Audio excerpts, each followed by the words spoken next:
Everyone, welcome. This is Tavo DRC, Pastor T, Dr. T over the Crossbody Unity. We're out here in the Barista Fellowship. You hear the multitudes and crowds of fellowshipping persons.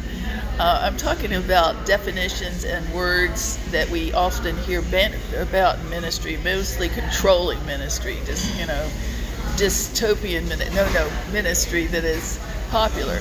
So there's a difference between the last days falling away. This is my opinion. I'm submitting it as a Selah in respect. But to stir it up, shake it up. All right, there is the last days falling away. Then there's the perilous times, last day of Apostle Paul saying to turn away.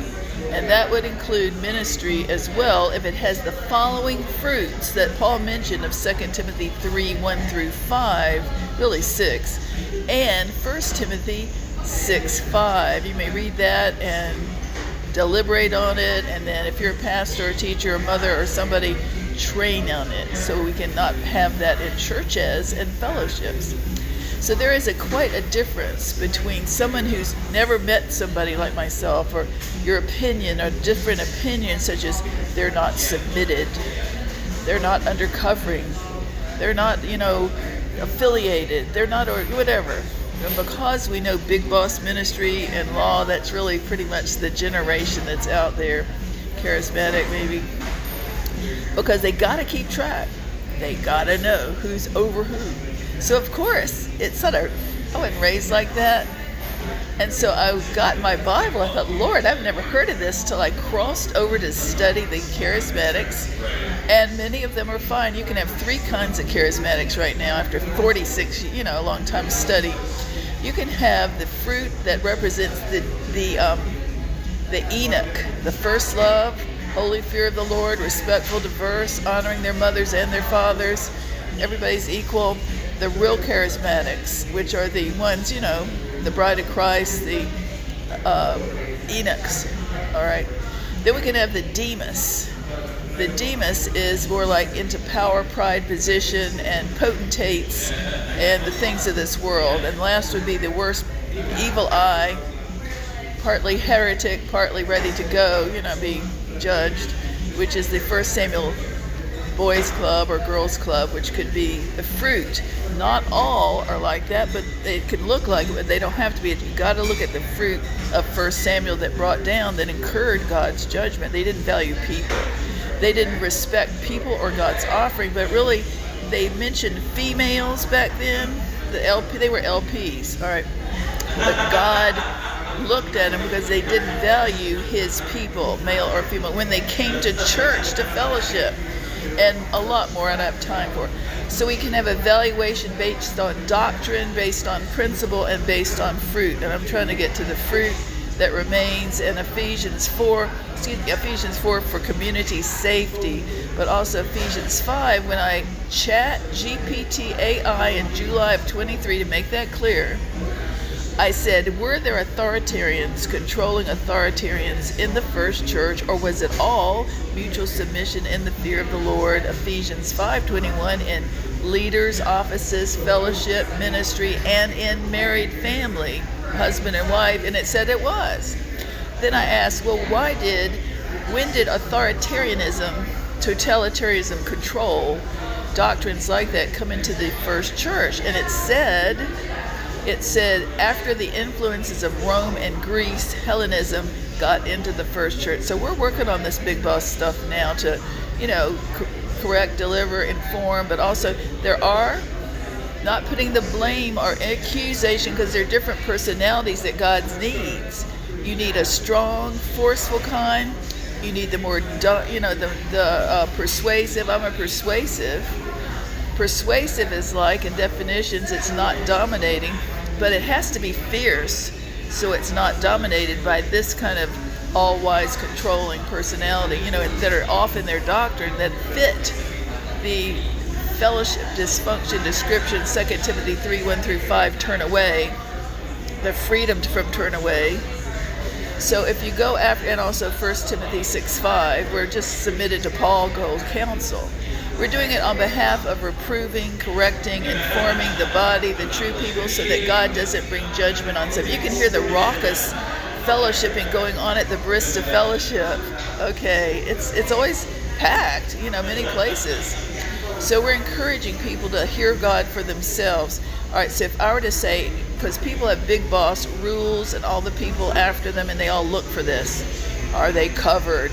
There is no such thing as official covering in the New Testament church. I've already researched that. There is such a thing, and I believe in it, chain of command for order. And sometimes you have to be strong and more forceful, and sometimes you have to be just low-key. So there is more military type, not controlling, but you can have a Solomon, and you can have a Mother Teresa, you can have in between, boot camp, whatever God needs, because some people don't have a soul to correct them or discipline. Some need mercy. So it's your call, your opinion, you're hearing God for yourself, but not to automatically accuse people who are not like your style.